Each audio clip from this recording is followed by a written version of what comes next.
There you have it, guys. Beef caldereta. Almost na siya. There you go. Beef caldereta, all done.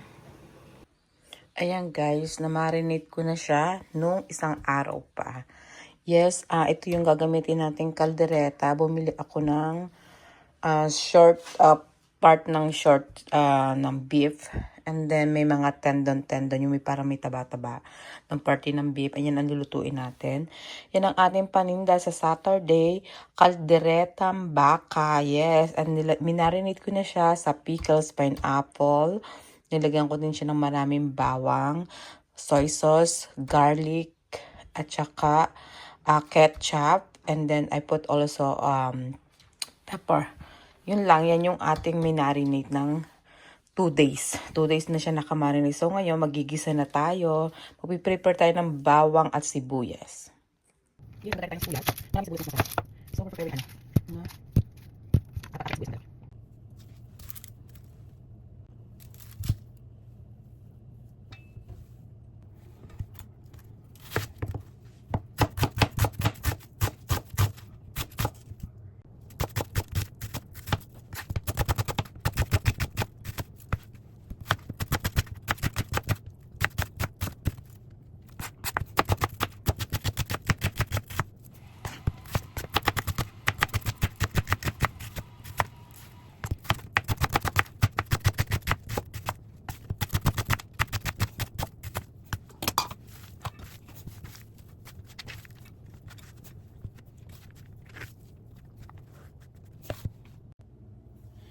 And then, for the garlic,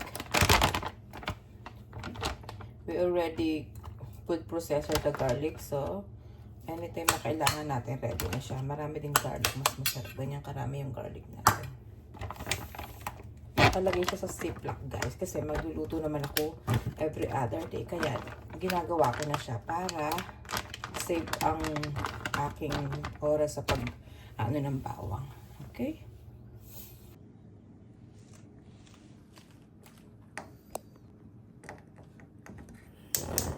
Iyan na natin ang ating kalan. Yan. Wala tayong ibang mantika. Hindi olive oil lang sa bahay. So, yun ang gamitin natin.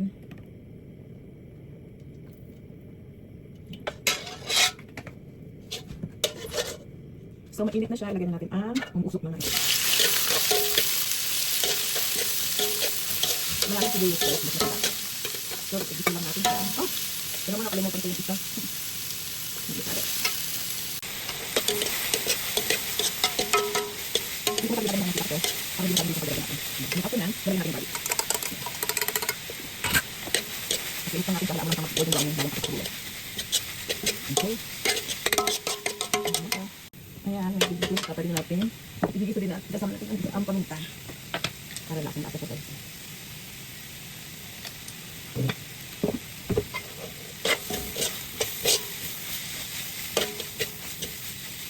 After nga, ilalagay na natin yung karne. Yung narinig natin. Ayan.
Ayan, check natin.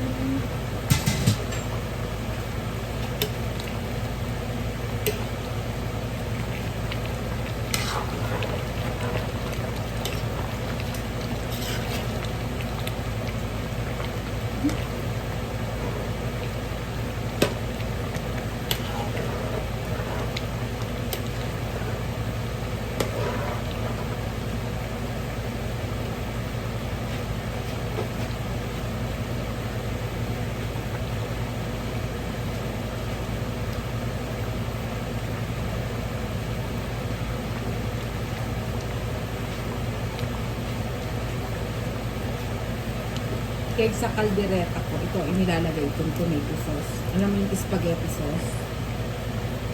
Ganito siya. Ayan, yan ang nilalagay ko guys. Lahat to ilalagay ko. Kasi marami naman pampano.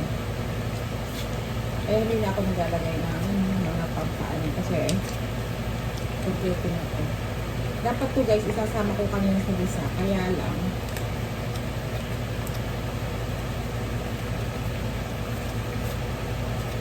out of stock pala ako. Kaya, habang nagpunta ako ng palengke, kasama ko. Malibali ako. Para hindi ako, walang masasayang na ako.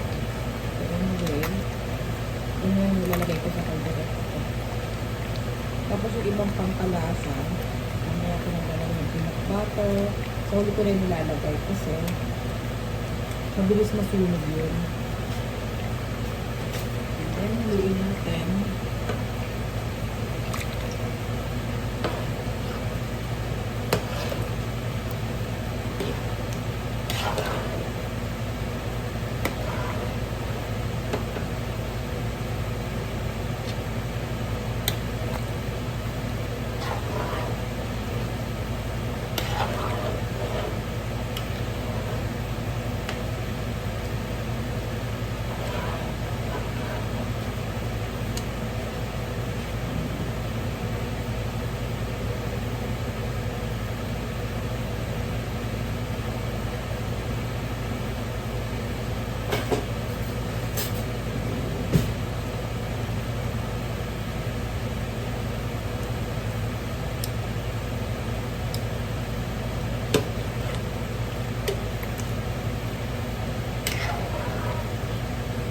At maglahan na natin siya guys.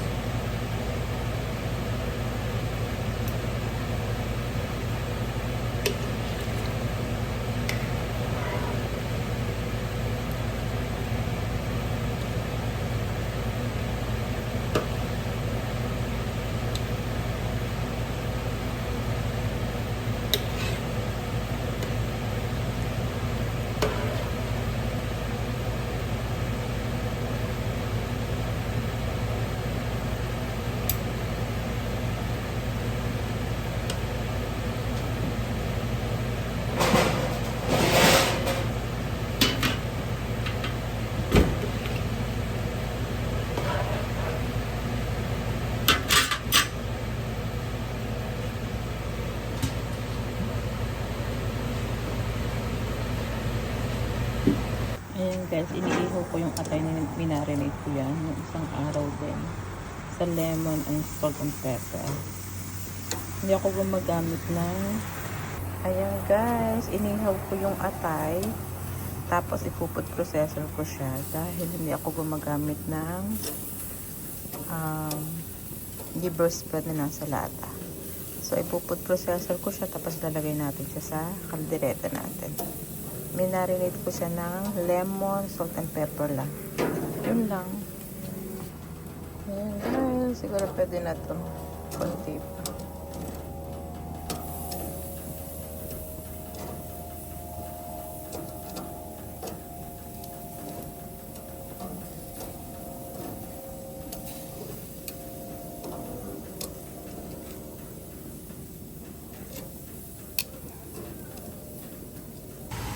Ayan, luto na siya. Palalamigin lang natin ng konti na ipuput processor na natin. And then, hiwain natin yung atay ng ganito para ipuput processor, mabilis siya.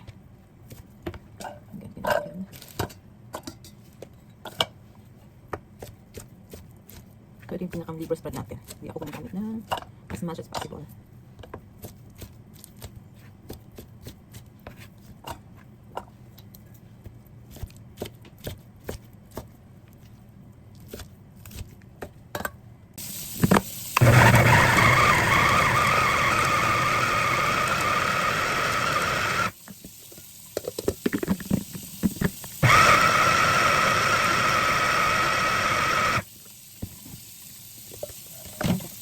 Guys, nagawin siya. At naman siya to.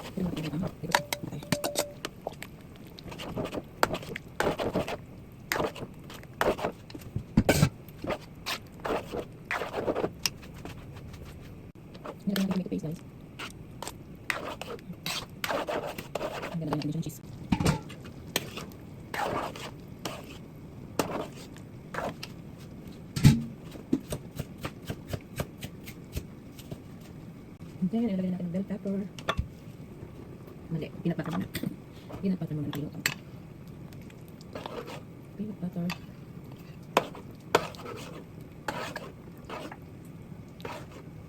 Ilagay natin.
Ulo. I haven't ordered wildlife. Commercial notes. The same meal for us? That's beef? You done with this? Ito. Ilagay natin siya ng black olives. I don't know why I didn't do this earlier. Apparently there's grill meat.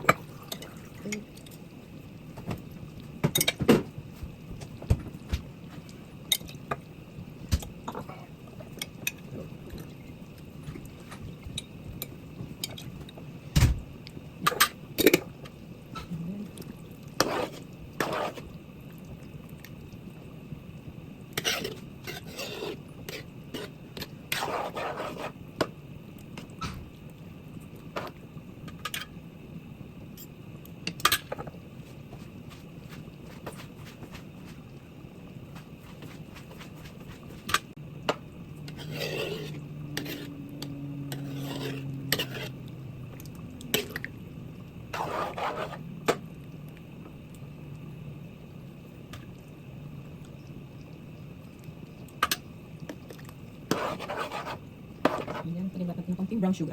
Hindi tayo naglalagay ng mga other pampalasa. Kundi toyo lang at saka Himalaya salt. Nilagyan natin sa marinate natin. To make balance lang, lagyan natin ng brown sugar. Dahil nilagyan natin siya ng konti pa. Nilagyan natin siya ng tawag dyan. Nilagyan natin ng nahiwagang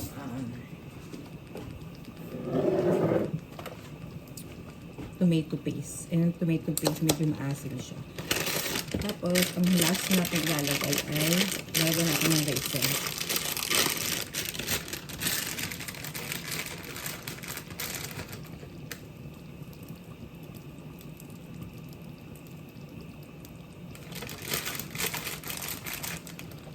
Yung kamote at patatas, i-fry ko na siya. So, luto na siya. Kaya last ko na siyang ilalagay. Yes. Ayan, i-mix natin siya. Para makain natin yung sa hinahanap natin.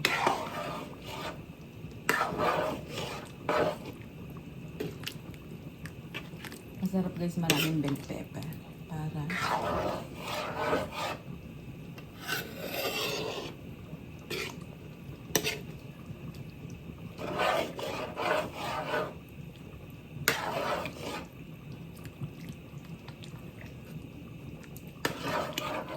Nilagyan ko na siya kanina guys ng 2 ganitong kutsarang suka. Tapos pinakuluan ko. Hindi ko muna siya hinalo.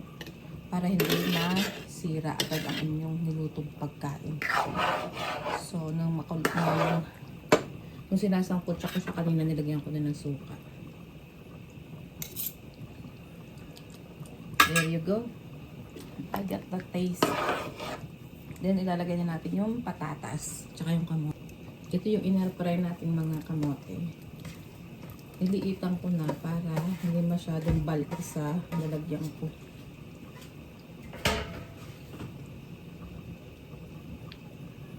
Ayan, nalagay ko na lahat.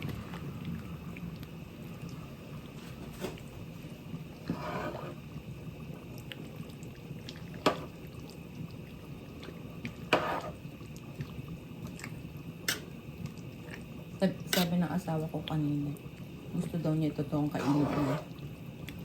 Ito, sige. Parang ko daw siya.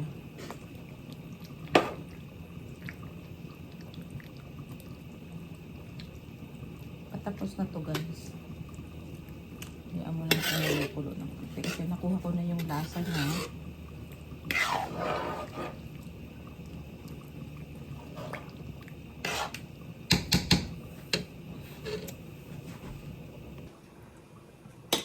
Papakaluan lang natin ng isang kulong tulo.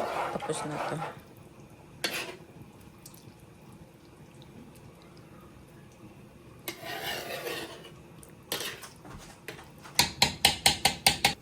There you go. Beef caldereta. Luto ni Manager Judy. Guys, patapos na to. There you go. Beef caldereta, all done.